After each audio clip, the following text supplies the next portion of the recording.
Hey guys, good morning guys. Good morning ma'am.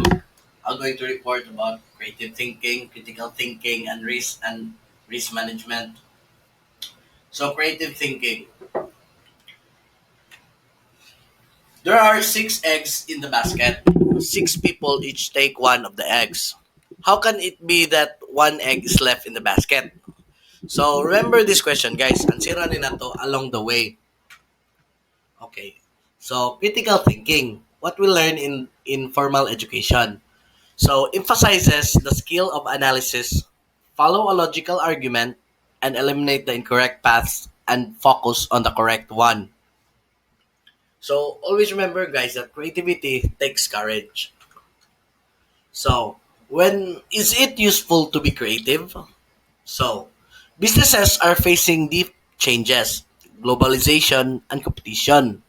So as we all know guys, if kanang in business, we need to be creative to be able to strive in our types of businesses. Like example, when it comes to samo sa bakery.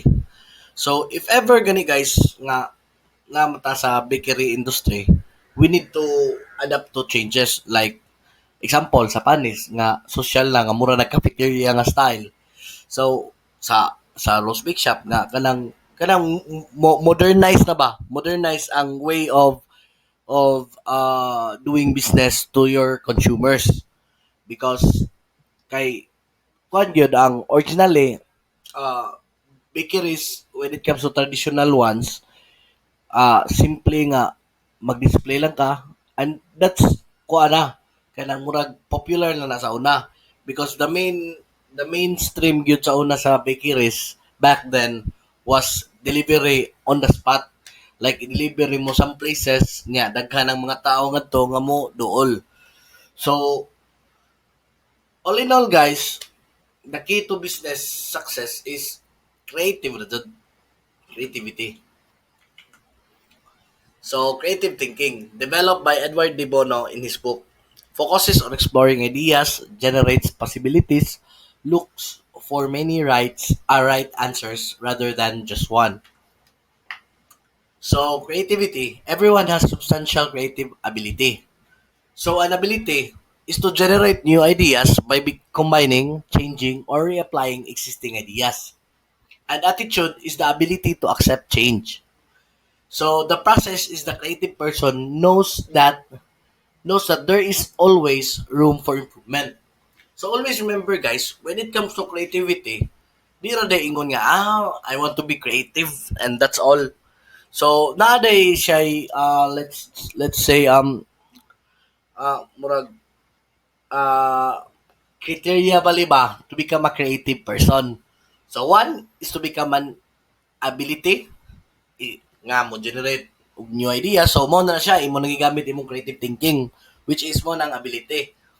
Then the attitude which is the ability to accept change. So okay, na ko'y creative because all of us has creative think all of us are creative thinkers man god. But not all of us kada bang do what we used to kanang create in our minds like example na kay hunahuna na adik ko kay mahadlo ko and mao po na ikuan dire sa attitude. So syempre na naka-idea so ang imong attitude nga oy do I need to accept changes. And next, the process is the creative person knows that there is always room for improvement. So, always remember pod nga ikaw, you need to be honest. As a businessman, you need to be honest to yourself pod nga, uy, I really need to have improvement when it comes to my business. So, di ka ingon nga kanang magpataas ka ba?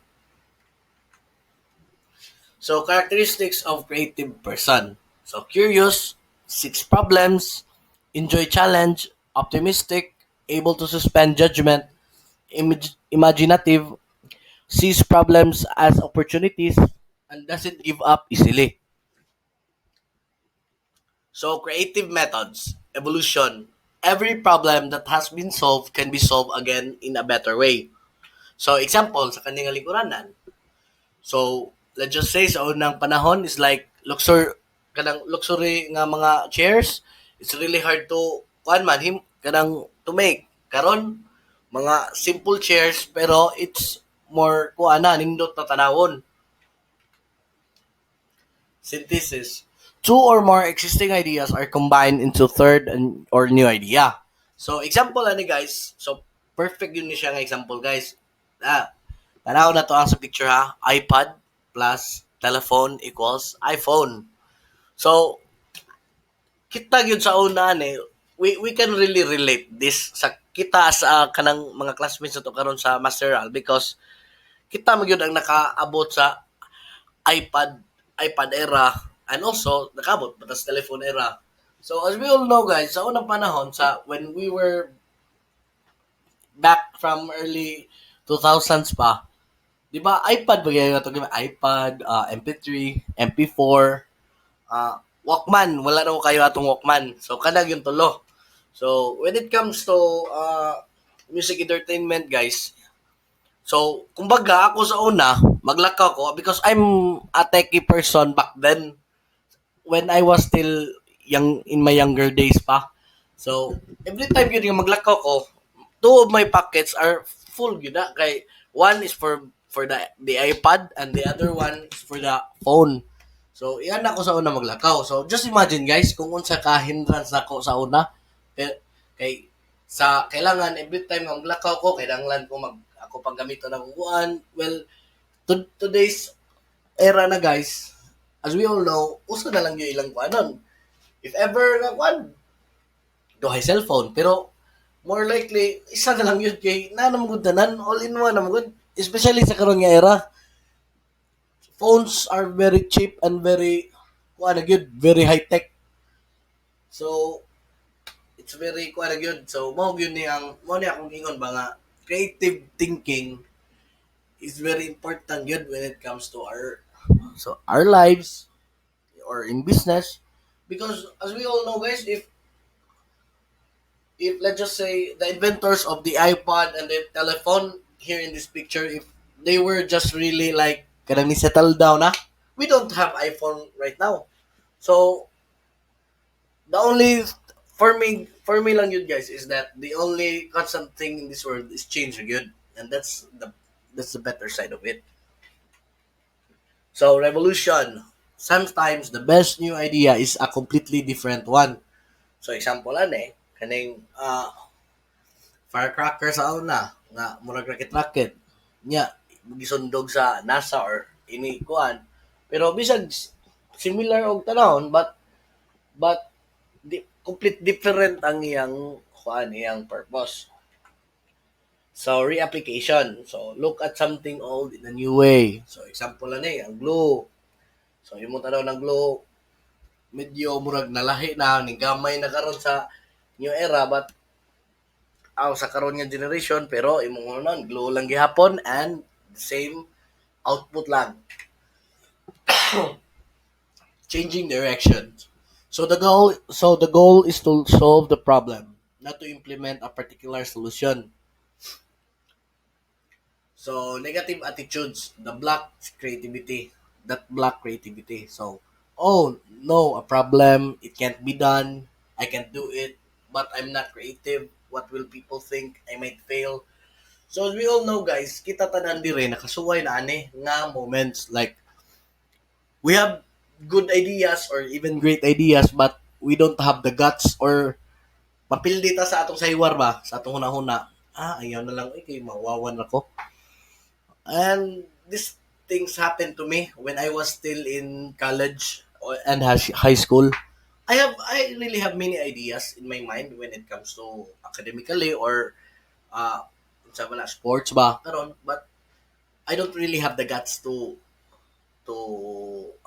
let's say kanang akong gamiton ba kay mo lagi I have many doubts in my mind man god so kailangan imo gyud ang ikuha lang imong negative attitudes because negative attitudes are the ones who blocks your creativity. You may be creative in your mind but you can't really show it to the people around you because of your negative attitudes. So, but remember, there is never one good solution. There are always solutions. So, wag yun yung mga naon guys, nga, kuan yun, nga, walay pinaka good nga solusyon. Naray, mga solutions. So, creative thinking techniques, brainstorming, idea generating questions, and checklist. So, brainstorming, basic guidelines, suspend judgment. So, this is the most important rule. No critical comments are allowed. Evaluation is to be reserved for later. And think freely. Practical ideas often come from impractical, impossible ones. Some wild ideas turn out to be practical too. Tag on. Improve, modify, build on the ideas of others. Quantities of ideas is important. Generate a large stock of ideas so that later they can be sifted through. Practical methodology. So choose a recorder. Organize the chaos. Keep the session relaxed and playful. Limit the session. So always remember guys, mga nag-iingon dire ha, choose a recorder. So kibale, syempre, og kabantay ka sa mga salida like example kanang most likely mga inventors or mga kanang mga scientists, di ba? Every time sila nga man na sila himuon or mga na sila kuanon nga mga kanang inventions sila, di ba? Magkuan yun sila nga day number 1, 19 nga na yan na they always record their kuan every step of the way para syempre when it comes to success na ma-finish na lang ilang kuan, so they have kanang let's just say kanang uh, proper guidelines sa kung yun sa nila paghimo from start to finish kay di na mo na sila magunahuna god ang ila basta masugdan na nila or masugdan na nimo imo na yun ang tiwason hantod nga di na kay baog asal ko napita ko nagsugod so mubalik ka sa imong recorder nya usap na diha. Also variations, stop and go sequencing, ideas generating questions. So the journalist stick six: who, which is the actor or agent, what, act, when, time or timing, where, scene or source, why, purpose, how, agency or method, and historical examinations, which is the essence, origin, purpose, important, reputation. So checklist: the five senses human needs are Aristotle's categories, physical attributes. So blockbusting techniques. So uses for improvements to what ifing, attribute analysis, morphological analysis, manipulative verbs, reversal, analogy and metaphor, trigger and concepts. So, are you a creative thinker? So, di ba? Ibalik ta atong ibalik na ang kwan. There are 6 eggs in the basket. So, 6 people each take one of these eggs. So, how can it be that one egg is left in the basket? So, if we use our creative minds, guys, this question is very simple yun eh. So, di ba? Balik na sa question, there are 6 eggs in the basket. So, naiunom ka itlog. Pero, unom sa katao ang nagkuha sa itlog. Pero, how can it be that the one egg is left in the basket? So, ang answer na guys is, ang answer na guys is, ang kinalasan nga tao, dili itlog niyang gikuha, ang basket, nga ang sod, ang itlog usa. So, di ba? Kay di ba ang kuan, how can it be that one egg is left in the basket? Tungod na usa ka egg na left in the basket because ang kinalasan nga person, ang iyang gikuha is not the egg itself, it's the basket nga gisudlan sa usa ka itlog. Kay siya na may kinalasan. Oh, di ba? So now I'm going to go ahead for my second topic, which is critical thinking. So through this presentation, you will learn what is thinking, types of thinking, what is critical thinking, critical thinking standards, benefit of critical thinking, barriers to critical thinking, and characteristics of critical thinker. So, natay quote, give place here to some further considerations of thought. You will never become great until your own thoughts make you great, and therefore it is of the first importance that you should think. So, what is thinking? Why is the sky blue? Is time travel possible? why doesn't she like me? Or why doesn't he like me? So, syempre, this is examples of what of thinking. Syempre, imo gigamit imong utok. Ano blow man ang sky? Pwede, posible ba mag-time travel? I know this is very ridiculous question or kanang easy questions, pero always remember, nag-think na kana. May hard questions or hard thinking or simple thinking is the same lah. It's always thinking.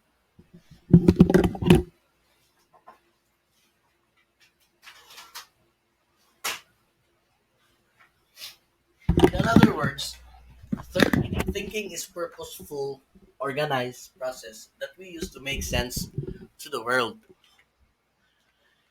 So types of thinking: critical thinking and creative thinking. Always has the same kuan lang yun.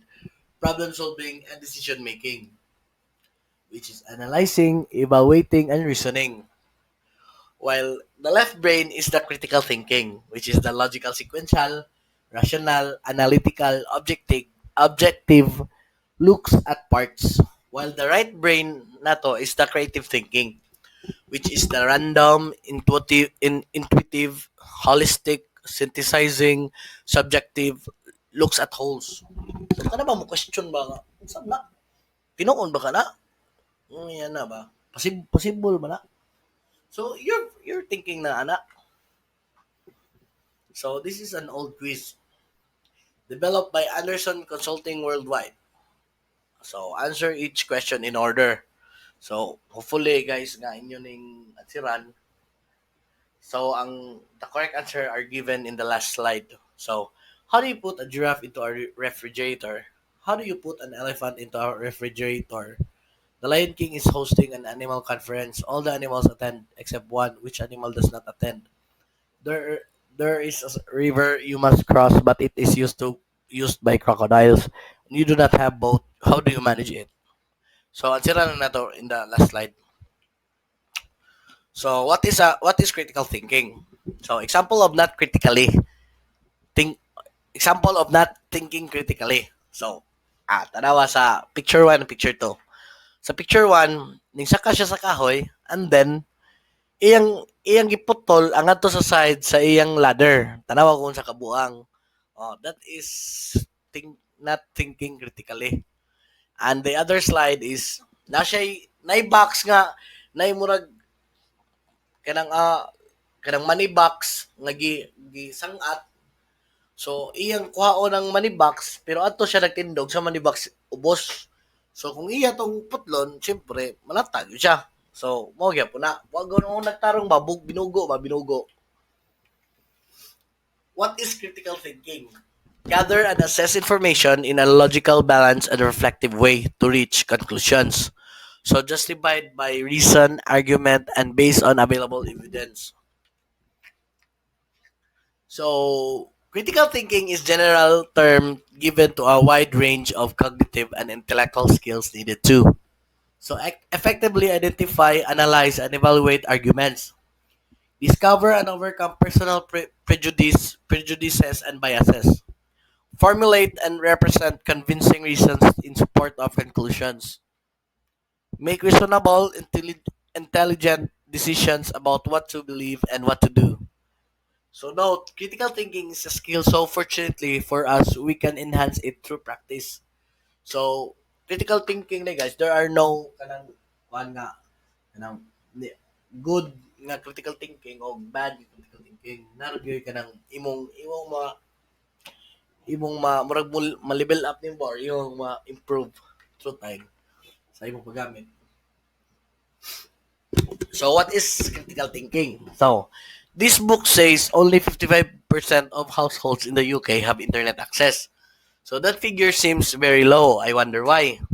So siyempre, ang nato sa iyang libro is 55% ra ang na internet sa UK. So siyempre, nagamit siya sa iyang critical thinking. So I'd better check with the national statistics. So there are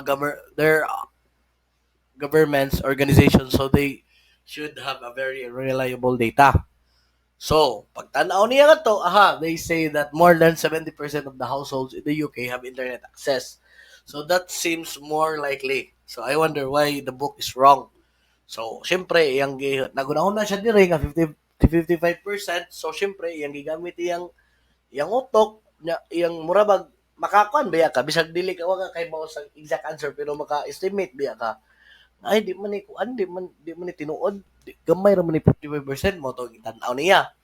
Ngita siya og kanang evidence. So nakita nga to sa national statistics nga 70% di ay. So pag ingon niya nga ngano na wrong man ning libro, nga imposible magmarong ang libro. So iya na pong gipangita ang answer na pod, nangita na siya evidence. Nya pagpangita niya, it is the book was written in 2005, so 5 years ago na di ay. So mao day nga wahi ang iyang or dili mao ang iyang kwan because it is outdated na. So mo day giingon nga nagamit og critical thinking. Mo ni usa ka example. Because, di ba guys, kay numdum mo sa una, when we're back in high school or college, kung di ta ganahan magtuon niya, patunon ta sa tong nanay, sige tag basa-basa, nga murag wa sa pahimuot ba? Kana bang magbasa lang ka niya, pero wa ka kasabot sa imong gibasa. Whereas, if kung imo gigamit ang atong utok, siyempre, magbasa ka nga, imo gisabot, ang imo gibasa. So, critical thinking standards. Universal intellectual standards are standards which must be applied to thinking. To think critically requires having command of these standards. So, mo ni siya ang clarity, accuracy, precision, relevance, depth, breadth, and logic, significance, and fairness. So, clarity. Example sa clarity. Siyempre, in word itself, clarity. So, kailangan klaro. How can you understand or how can you use your brain if your information nga imong makuha from the person or from the unsa pa na diha nga kuan is not klaro. So, example na ni dire. Nag conversation si Upaw og si Dakugnaong. Niingon dire nga kanang blah blah blah blah blah. Nya syempre niingon ko sa Upaw nga I have no idea what he's talking about. So syempre, hindi mo gud klaro. So clarity is a gateway standard. If a statement is unclear, we cannot determine whether it is accurate or relevant. In fact, we cannot tell anything about it because we don't yet know what it is saying. So next, accuracy.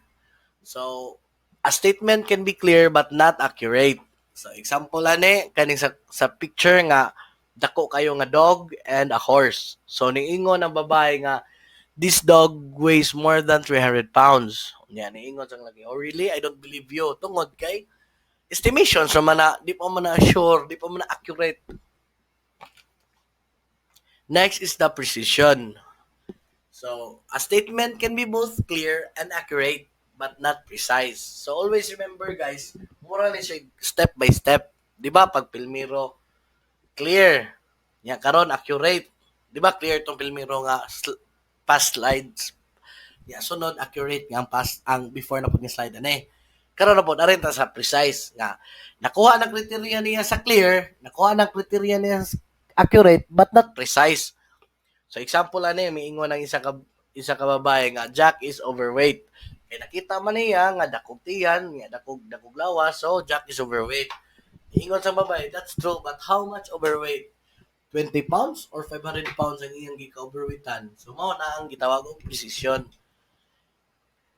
Clear na ang gisulti sa babae, accurate sa nagisulti sa babae, pero ni question ng si isa ka babae kung precise ba yun ang iyang information nga gihatag niya, which is unsa man ka overweight, 20 pounds or 500 pounds.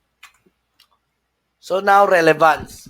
So a statement can be clear, accurate, clear, sunod accurate upon, and then precise but not relevant to the question at issue. So, mauni siya example, the effort does not measure the quality of your learning, dear. Yan, ingon po ng first niingon ang kuan, niingon ang student, I have given good effort in studies all semester. So I should get an A. Tungod kay naning kamot kuno siya, so kinahanglan ko nang makakuha siya dako ang grado. Pero ingon ng maestra nga the effort does not measure the quality of your learning dear. So nakuha na sa kriteriya ang clear, accurate, and precise pero di pa relevant. Kaya di man pasabot nga naningkamot ka ang estudyante, muhatag na po si teacher og dako nga grado. So next is depth. Statement can be clear, accurate, precise, and relevant but not superficial. So example, naigingon, just say no to drugs. Ingon sang bata, nobody tell us why. So clear. Clear ang iyang statement dito. Dako kayo nga just say no to drugs. Accurate. Just say no to drugs. Unsa man ang just say no which is drugs. Precise kay makadaot ang drugs. Relevant kay makadaot ang drugs yun. Pero ang problema ang superficial. Ngano man. Ngano unsa may kuan di ay. Unsa man wa may nang sulti na mga makadaot ning kanang ngano makadaot ning ang drugs, di ba? So next is breadth. A line of reasoning may be clear, accurate, precise, relevant, and deep, but still ignore another side of the argument. So, example, you got 0 marks for participation because you didn't participate in the class discussion at all. Pero wa kay bang maestra day nga was studying all night ko mao nang wa koy energy, wa koy kuan. So clear ang kuan yan, katugon gyud ang bata, accurate, klaro nga way energy, accurate nga katugon, precise nga way gana, relevant kayo ang porma, maklaro ang deep niya, but still ignore another side of the argument which is breadth, which is what about yun ang maestra kung sa hinungdan, ngano nga naingana na siya. Logic. When the combination of thoughts are mutually supporting and make sense in combination, the thinking is logical. So, example is the Superman can see through anything. Kaya kita man mo sa TV. Superman can see through walls. Inam siya superpowers nga X-ray kuan. Superman can see through you. So, fairness. We do not naturally consider the rights and needs of others on the same place with their own rights and needs. But to be a good thinker, you should apply fairness in your thinking.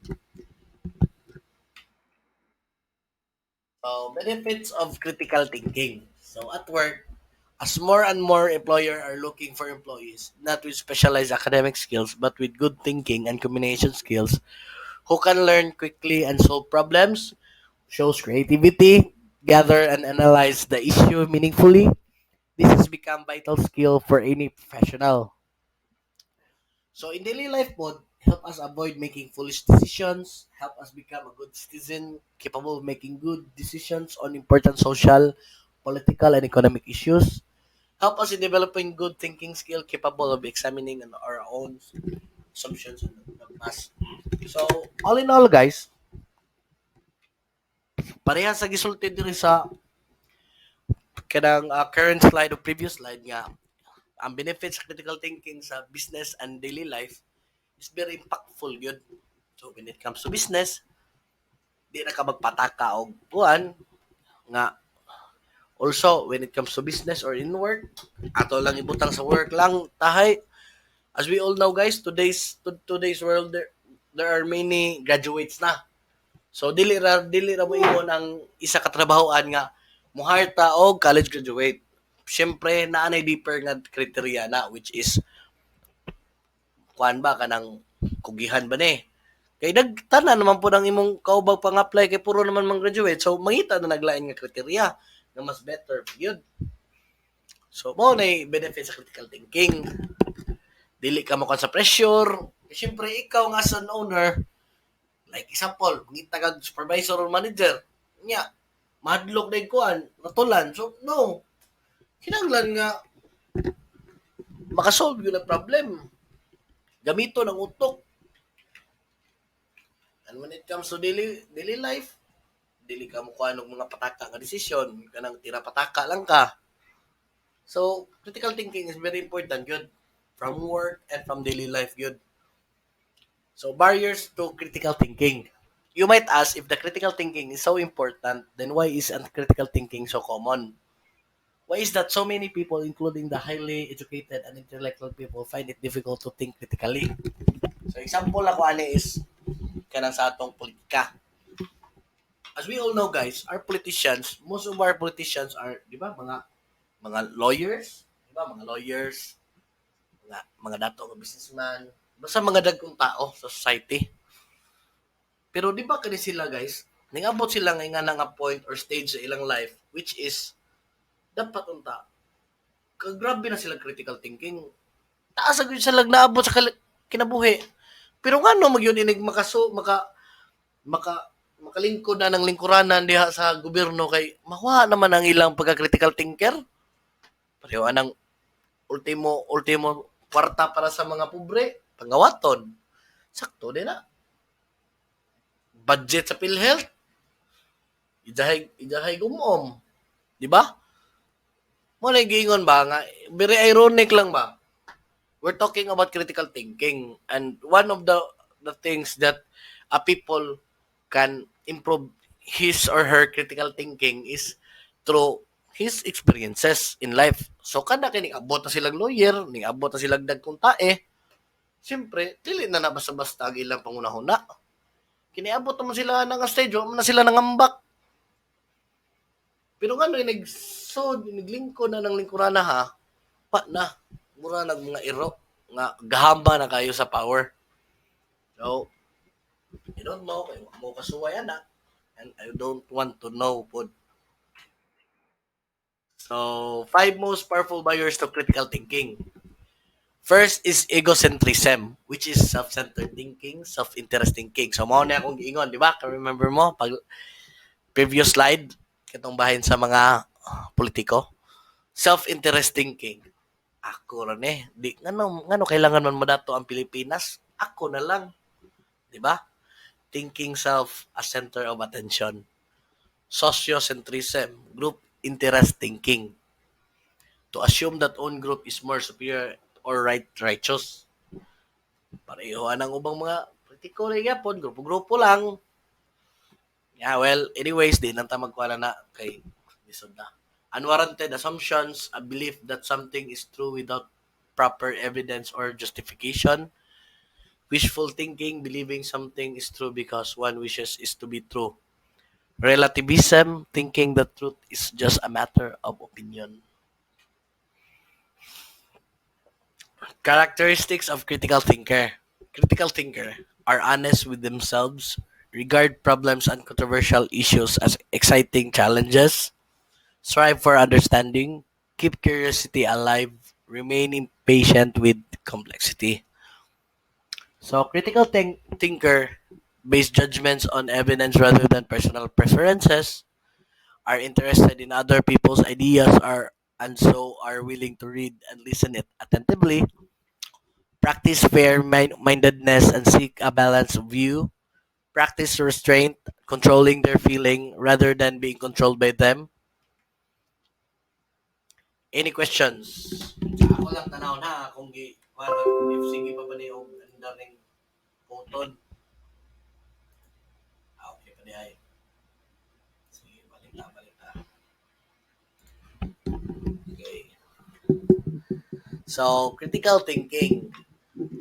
Through this presentation, you will learn what is maumaning una na. Ano mo? Daray. Sorry. So, ari na ta sa crisis and risk management. So, risk defined. Risk is an integral part of the economic scenario and can be termed as potential event that can have opportunities that benefit or hazard to an economic component. So, definition, the effect of uncertainties on objectives, whether positive or negative, or the chance of something happening that impacts development objectives. So, types of risk, which is financial risk, process risk, time risk, human risk, physical risk. So, financial, it usually includes loss of funding. So, syempre, example lang ng when it comes to business, imo na nagamit al ultimo ang kapital. So, wala gamay na lang imong pang kapital. So, kadong nahinay mong negosyo, shaky na. Next is process risk. It includes business processes with many risks that probably lead to project failure, like kanang pareho ng mga contractor nga ang ilang ang ilang ang ilang project wa na mahagbong nagtae kay siyempre wa na saktong process sa kuan sa ilang balaod or sa ilang pamaagi wa na namao. Next is time risk. It includes risks related to time. The human risk, it includes loss of critical employee or loss of employee which had more knowledge on the project processes. So, kaning human risk, kung yun ko, it's because of, example ako, is katong among master baker, which is, kananing trabaho yun mo for 22 years. And now, karon retire na, katiguang na. So, bisag amo na siya napulihan og skilled pod, nihinay yun among production tungod kay dili na na na-replace tan magani siya og lain pero dili gyud pareho sa iyang trabaho which is 22 years god so kay bawo na og unsaon ang mga diskarte gyud na so when it comes to production. So next is physical risk which is includes damages caused to the physical resources such as powerful equipment or damage to the building. So example ani siyempre if sa among side sa bikiri maguba ang isa ka door sa oven. So, syempre, muhin na yung production kay isa na, duha na lang yung magamit instead of tulo. Crisis and risk management. Crisis or risk handling. Management processes include the following. Identification, assessment, and the prioritization of various risks. Minimizing, monitoring, and taking control of the probability and impact of risk by coordinated application of all the resources. So, risk analysis is a procedure of analyzing the threats posed by the natural or human cause events, which enables to find the way to reduce or eliminate the impact of risk. Conducted in the beginning of a plan, there are two types of risk analysis, which is the qualitative risk analysis and the quantitative risk analysis. So, the qualitative risk analysis enables to identify the main sources of risk, which is basically done with the help of checklists, interviews, brainstorming sessions. And also, it is considered as an evaluation process which involves description of each risk and its impact or the subjective labeling of risk, which is if ever high or low ba ni siya in terms of risk impact as well as possibility of its occurrence. So, the main features of qualitative risk analysis are it's extensively used. So, kanunay gamiton, it provides an estimate of possible loss or impact occurred. No probability record is required. It shows the risk level.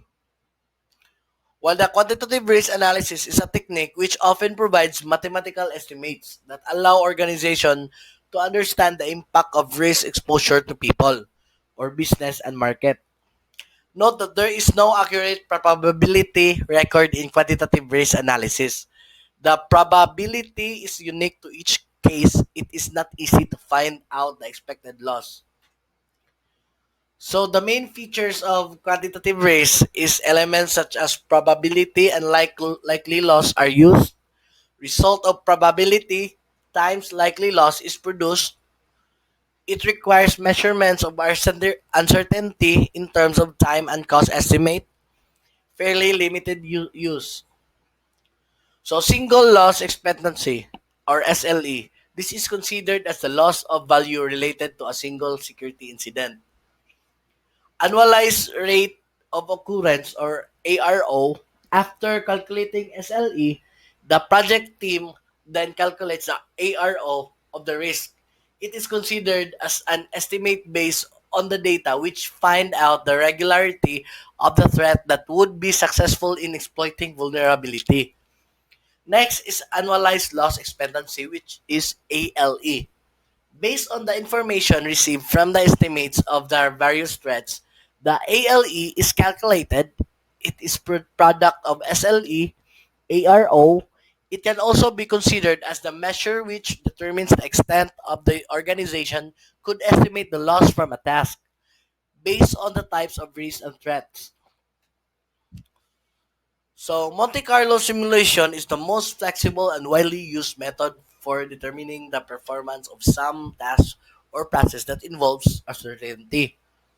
So, this process helps to find the possible impact of uncertainty that the plan may face due to variable market demand, variations in manufacturing process, fluctuating costs, and so on. In general, it is the computerized mathematical technique that enables people to calculate the estimate risk in quantitative analysis as well as in decision making. So, risk analysis or types of threats, which is human. Threat can be formed of each individual or group of or individuals in the form of illness, death, or strikes. So, example ani sa karon natong when it comes to business, sa karon nato nga pandemic, which is coronavirus. So, syempre, example lang, simbak ko sa among bakery. What if one of our employees kan makakuha og simbak ko lang yun, kanang virus. Nya, may bawaan sa city, di ba ma-close ba yung operation? So, usa ng human. Next is operational. Threat can be in form of disruptions to products, not being able to access or distribute the essential equipments and so on. So example lan sa among kuan, sa among mga kanang machineries or equipments, magub-an tayo may og kanang atibutang let's just say pinaka-common lang yun nga makakaro sa mata kana lang yung kuan kanang oven. Siyempre maguba ang timer sa oven na hitabo man na mo sa una. Siyempre ang employee nga nagtrabaho nga wa kay baw nga naguba ning oven pagpaandar niya naghuwat siya nga mo alarm man na og maluto na. Wala man niluto na ni mahon na lagpagod. So na pagod na dili na mabaligya.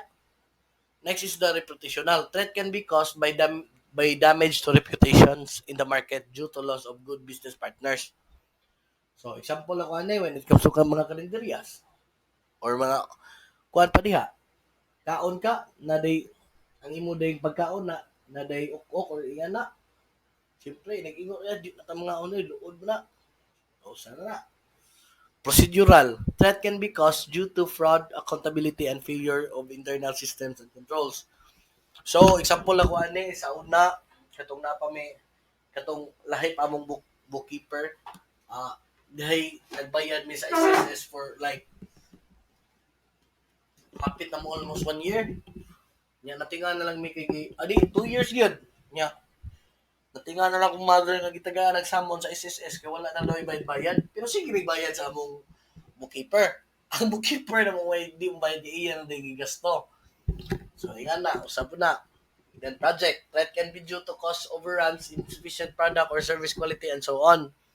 Well, financial threat can be caused by drop in stocks market, business failure, or unemployment. So, siyempre, og hinay na ang imong time sa negosyo. Example, sa karon coronavirus. It is not good to start a business in kuan ganang let's just say uh, restaurants or adi ayo okay ng restaurants diri sa internet cafes di ba ano mag-start ng internet cafe niya dili man i-open or kana mga bars di ba like example ang tulay karon nag-close ang tulay kay wala naman alkanse naman siya sige siya gabang niya walay abli-abli so risk analysis process is reviews next to review is managing risk next is estimate risk apply. And next is to identify the threats, which is human threats or operational threat or project threats. So, managing risk DI by using existing assets and contingency planning or by investing in new resources. So, identify threats. In order to identify threats, there are a number of different approaches. First is list all the sources of threats and check whether any of these apply to the plan. Consider from the point of organization or structures and analyze risks that might occur on those parts. Check for any vulnerability within this structure. Get different perspectives by asking those stakeholders too. So, estimate risk. After identifying the threats, the next step is to measure its impact. So, syempre, pilmi mga to nung magka-problema ta sa atong negosyo is identify sa muna ang unsay problems sa negosyo. Then, syempre, atong measure ang iyang ano, unsa na gyud ka grabe ni nga problema.